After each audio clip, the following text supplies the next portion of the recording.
네, 국제뉴스 이 시간 책임져 주시는 선재규 선임 기자 함께합니다. 어서 오세요. 안녕하세요. 네, 한미 워싱턴 선언, 이 러시아 매체가 재확인 신속 보도를 했다. 이 얘기로 시작해 볼까요?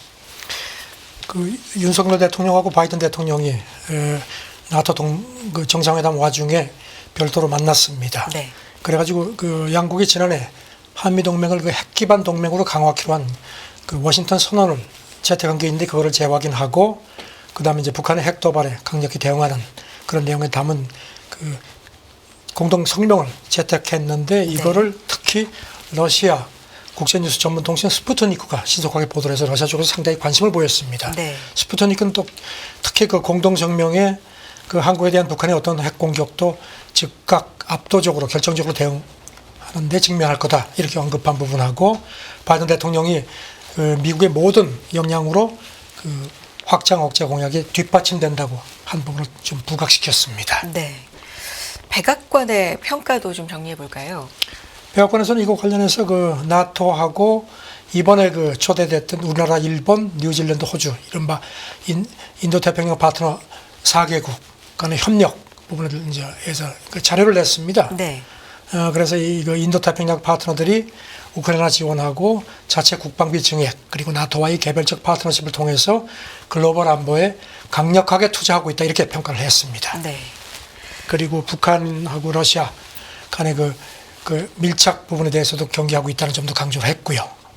그리고 중국도 러시아를 계속 지금 방산을 지원한다. 이런 것에 대해서 그래서 러시아가 우크라이나 전쟁을 계속할 수 있도록 뒷받침하고 있다는 점도 강조를 했습니다. 네. 뉴욕타임스와 워싱턴 포스트의 보도인데 나토 정상들 이 트럼프 전 대통령의 재선 가능성에 대비해서 좀 부산이 움직인다 이런 보도를 했네요. 이번에 그 연례 정상회담 하면서 그 유럽 동맹국들이 그 특히 그 트럼프가 복귀할 가능성이 있는 것에 대해서 상당히 신경을 쓰는 그런 모습을 보였습니다. 그러면서 거기 대비해서 동맹을 이제 되돌리지 못하도록 공고화하는데도 그런 것도 적극 모색했다는 게 이제 워싱턴 포스트하고 뉴욕 타임스 분석입니다. 네. 그리고 또 유럽 국가들이 트럼프 쪽하고 물밑 접촉하는데도 박차를 가했다. 그래서 이제 조금 좀 그 딜레마에 빠진 모습이라고 지적을 했습니다. 특히 트럼프 2.0의 망령 뭐 이런 표현도 좀 나온 것 같아요. 뉴욕타임스도 그런 표현을 네. 썼습니다. 트럼프 2.0 망령이 나토 정상회의에 긴급성을 불어넣었다 이렇게 했고요. 그다음에 워싱턴 포스트는 트럼프 귀환 그 가능성 때문에 정상들이 우크라이나에 대한 그 지원하고 동맹을 결속을 공고히 하는데 주력했다.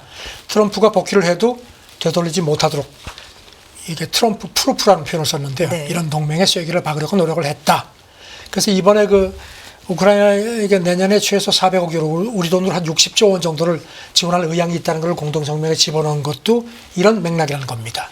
그 다음에 우크라이나의 그 나토 가입을 불가역절 되돌릴 수 없는 거라는 표현을 집어넣은 것도 이런 맥락으로 보인다는 분석도 덧붙였습니다. 그럼 이번 정상회담의 굉장히 중요한 요소가 트럼프 전 대통령이 이제 백악관 복귀할 때 그 경우를 좀 대비한 가능성에 그런 대비해서 부분도. 이제 그런 걸 좀 족쇄를 네. 붙이는 그런 거였다는 겁니다. 그래서 네. 그리고 또 나토가 이번에 그 우크라이나 안보 지원 훈련 담당 기구를 독일로 한 것도 비슷한 맥락이라는 그 분석을 했고요. 네. 그리고 또 우리나라, 일본, 호주, 뉴질랜드하고 협력을 강화한 것도 트럼프가 만약에 집권을 했을 경우에 트럼프 자의대로 나토에 했던 약속이라든가 파트너십에서 이탈하지 어렵도록 이렇게 묶어놓는 하나의 그런 추 역할을 하도록 기대를 하고 있다는 겁니다. 네. 젤렌스키 대통령이 뭐 미국 대선 전에 어떤 계획을 추진 중에 이런 보도도 있네요. 지난번 스위스가 주도해서 1차 우크라이나 평화회의를 했죠. 그때 러시아는 초청받지 못했죠.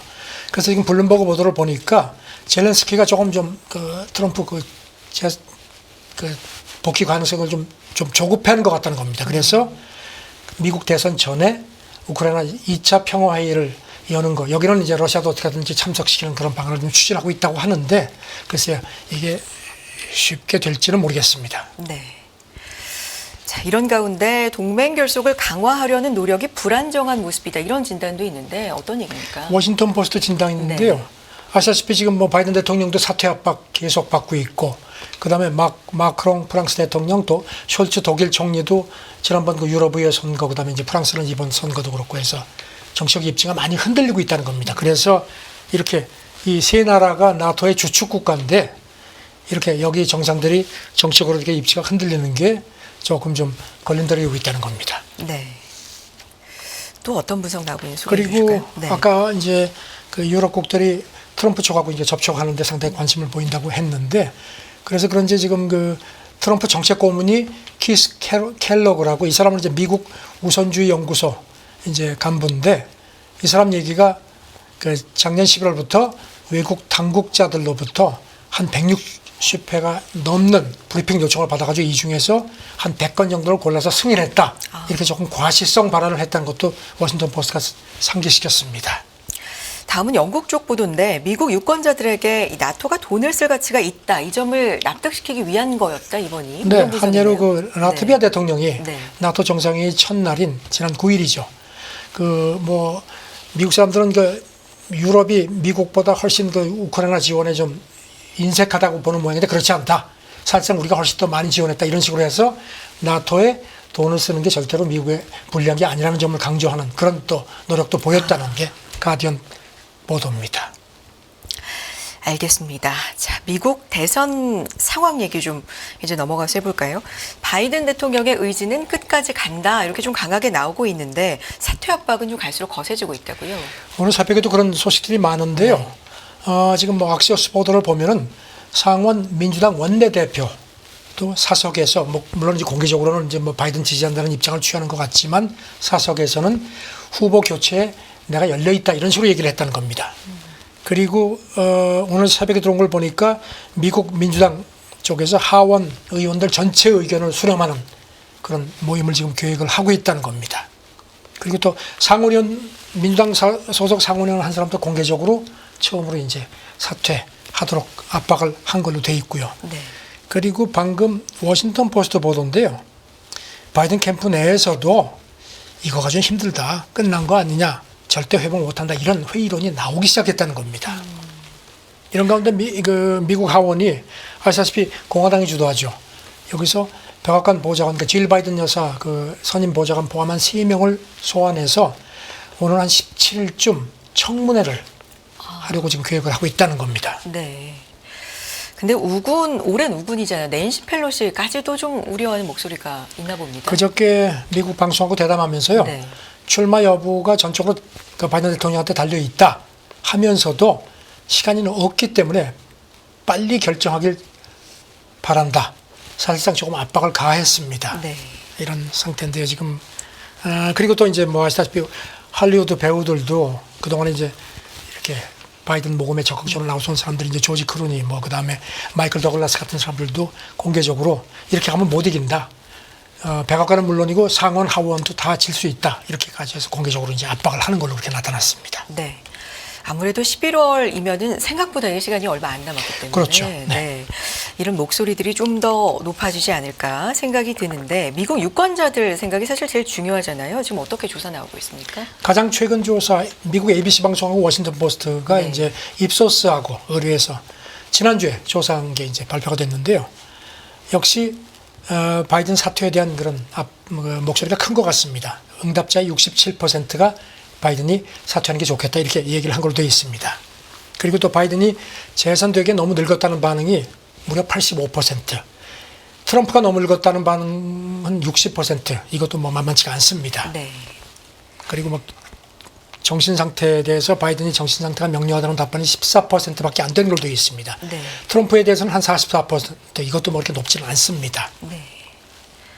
참 이 물어보는 질문 자체가 건강하냐, 뭐 정신이 글쎄 온전하냐 이런 말입니다. 참 거니까요. 이것도 아유. 공약 가진 걸 해야 네. 되는데 이렇게 참 그러게요. 이런 방향으로 흘러갑니다. 이런 가운데 네. 이제 근데도 이게 이제 물론 이제 이 여론조사인데요. 양자 대결 같은 경우는 아직도 팽팽하다는 겁니다. 바이든이 46%, 트럼프가 47%, 불과 1% 포인트 차밖에 안 된다는 건데 또 하나 주목되는 게요. 해리스가 대안이 돼가지고 트럼프하고 양자 대결할 경우에는 해리스가 49%, 바이든이 46%. 이것도 물론 오차범위 아니지만 해리스가 앞선 걸로 되어 있습니다. 네. 참 묘한 상황입니다. 이런 가운데 최대 공공노조죠. 노동조합 총연맹은 바이든을 지지하는 걸로 나선 겁니까? 바이든 대통령이 이제 다급하니까 이제 이쪽에 이제 좀 도움을 초청한 것 같습니다. 그저께 이제 AFL-CIO죠. 노동총연맹 여기 본부가 이제 워싱턴 DC인데 여기 갔습니다. 네. 그래가지고 이제 회장을 비롯한 집행부하고 만났는데 내가 전에 그 미국 역사상 가장 노조와 친한 대통령이 되겠다고 약속을 했는데 내가 그 약속 지켰다 이렇게 강조를 했습니다. 여기 대해서 또 그 이 노조 총연맹 회장도 그랬다 약속 지켰다. 그래서 이제는 우리가 당신을 지킬 차례다 이렇게 얘기를 했는데요. 글쎄요 이게 힘이 될지 모르겠습니다. 일단 바이든은 지금 자꾸 인지력이 떨어진다는 얘기가 나오니까 여기 가서 연설할 때는 이제 프롬프트를 이렇게 대개 보면서 연설하는데 그거 안 보고 그냥 연설해서 나 건지한다는 거 과시를 한 것 같습니다. 그런데 지금 외신 보도를 보면은 노조 이를테면 전미 자동차 노조 위원장 이 사람은 올해 초에 바이든 지지를 선언을 했거든요. 그런데 이거 이래가지고 이길 수 있겠느냐. 그래가지고 바이든 캠프에 대해서 확실한 승리 방안을 제출하라고 또 압박을 가한 걸 그렇게 또 보도가 됐습니다. 네. 투자뉴스 보시는 분들한테는 좀 익숙한 이름입니다. 브리지워터 어소시에이츠 창업자죠. 레이 달리오가 미국 대통령으로 뽑을 만한 후보가 없다. 이렇게 얘기를 했네요. 참 답답했던 모양입니다. 네. 그저께 그 인맥 전문 그 SNS 링크드인 여기 글을 올렸는데요. 도대체 뽑을 사람이 없다. 지금 좋은 대선 후보도 선택할 만한 정당도 없다. 그렇게 개탄을 했습니다. 그리고 민주당이 바이든에게 쇠퇴함을 숨기는 데 실패했다. 그렇게 되니까 이제 당의 진정성하고 판단력에 대한 그런 세간의 신뢰를 잃었다. 이렇게 또 강조를 했습니다. 네. 또 어떤 얘기를 했습니까? 그리고 뭐 바이든이 괜찮을 거라고 거듭 주장을 하는 전략을 민주당이 가져갈 수 있겠지만 그건 우스꽝스럽다. 그러면서 유권자들이 그 정도를 보고 거기 넘어가겠느냐. 그렇게 꼬집었습니다. 그러면서 민주당이 대선 후보를 바꿔서 이렇게 경쟁 토론하는 모습을 봤으면 좋겠다. 그리고 해리스한테 대선 후보를 넘기는 방안도 좋지 않겠느냐. 이렇게 권고를 했습니다. 네. 자, 미국 대선 얘기 여기서 마무리하고 다음 얘기 좀 넘어가 보겠습니다. OECD 분석인데요. 우리나라 인구, 한국의 인구가 60년 후 반토막이고 65세 이상은 58%로 급증할 거다. 이런 분석을 했네요. 어제 그 2024년 OECD 한국 보고서를 발표를 했습니다. 여기 보면 뭐 우리나라 성장 전망이라든가 뭐 그 여러 가지가 있는데 이 중에서 이제 좀 눈에 띄는 게 고령화 문제, 그다음에 여기에 따른 그 재정 운영에 대해서 그 지적을 한 게 있는데요. 이 추세면은 60년 후에 한국 인구가 지금의 절반이 된다. 그리고 65세 이상 비율이 58%까지 늘어날 거다. 이렇게 되면 이제 재정 압박이 더 심각해진다. 그러니까 재정 준칙을 법제화해서 장기 재정 지속 가능성을 확보하는 게 좋겠다. 이렇게 권고를 했습니다. 그리고 노동 인구 확대를 위한 뭐 방안도 제시를 했나요? 그러니까 이제 인구가 줄면 아무래도 노동 인구가 줄게 되죠. 네. 고령화는 심각해지고 하니까. 그래서 고령자 경제 활동 참여를 좀 더 적극적으로 유도를 해라. 그다음에 외국 인력도 활용하는 게 좋겠다. 그다음에 이제 지금 그 임금 같은 것도 연공 위주, 연공 서열 위주로 하는데 그거 가지고는 안 된다. 개편해라 하고 기업별로 정년 단계적 폐지도 고려할 수 있을 거다. 그다음에 연금, 수급 개시 연령도 지금 계획하는 것보다 더 높이는 게 좋겠다. 이렇게 공고를 했습니다. 알겠습니다. 다음 얘기 해볼게요. 미국의 해양대기청에 따르면 미국의 기후위기 피해가 올 상반기에만 우리 돈으로 51조 2천억 원을 넘는다고요? 예. 지금 뭐 보니까 370억 달러, 한 51조, 한 2천억 원이 넘는 걸로 그렇게 추산이 되었습니다. 네. 미국 해양대기청 집계를 보면 올 상반기에 미국에 지금 그 두 건의 겨울 폭풍을 비롯해서 15건의 초강력 폭풍이 왔다는 겁니다. 그래서 각각이 10억 달러 이상의 피해를 냈다는 겁니다. 그리고 이게 1980년 이후로 이게 소급해서 보면은 근 390건 이상의 심각한 기상재해가 발생해서 합쳐서 그 피해가 우리 돈으로 3,800조 원이 넘는 걸로 그렇게 되어 있습니다. 네. 이게 네바다주 최대 도시 라스베가스가 닷새째 최고 기온이 46.1도에 달한다. 뭐 이런 얘기도 들어가 있는 것 같은데요.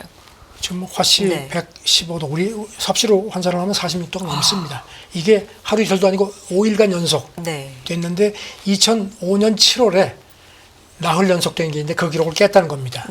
그리고 지금 미국 사람 1억 4천 한 200만 명 정도가 폭염 경보하에 놓인 걸로 돼 있고요. 이 폭염이 최소한 금주말까지 이어질 그렇게 전망이 되어 있습니다. 네. 지금 속속 미국에서는 사망자가 계속 발생하고 하는데요.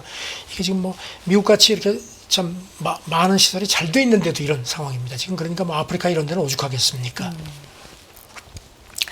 자, 이 관련된 얘기일 수도 있고요. 다음 얘기 해보겠습니다. 마이크로소프트가 옥시덴탈 페트롤리엄으로부터 몇 억 달러 규모의 탄소 배출권을 구매하기로 했다. 이런 뉴스 있습니다. 그동안에 이제 탄소 배출권 이제 이걸 이제 사서 자기들이 이제 그 탄소 배출하는 거에 대해서 이제 보완하는 그런 것들이 이제 돼 있는데 지금 파이낸셜 타임스의 보도를 보니까 마이크로소프트가 이제 데이터 센터 때문에 지금 탄소 배출이 엄청나게 늘어났죠. 그래서 그 옥시덴탈 미국 사비 석유 회사로부터 탄소 배출권을 구체적인 액수는 밝히지 않으면 한 몇 억 달러어치를 사기로 했다는 겁니다. 그래가지고 대신 이제 그걸로 이제 보완을 하는 식으로 이렇게 거래가 되는 모양입니다. 네. 그 바람에 옥시덴탈이 탄소 배출권 가격을 이제 마이크로소프트가 이제 급하니까요.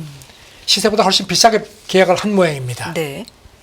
이런 식의 것들이 이제 많아질 겁니다. 이게 뭔가 하면 이제 마이크로소프트가 이제 옥시덴탈이 이제 이른바 탄소 포집 기술 이걸 해가지고 이제 대기 중에 있는 탄소를 이렇게 해서 지하에 모아서. 묻는 건데 네. 그거 비용을 대신 해주는 식으로 이제 거래가 된 겁니다. 그런데 이 기술에 대해서 효율성이 있느냐 이런 약간의 그 회의적인 시각도 있습니다. 네.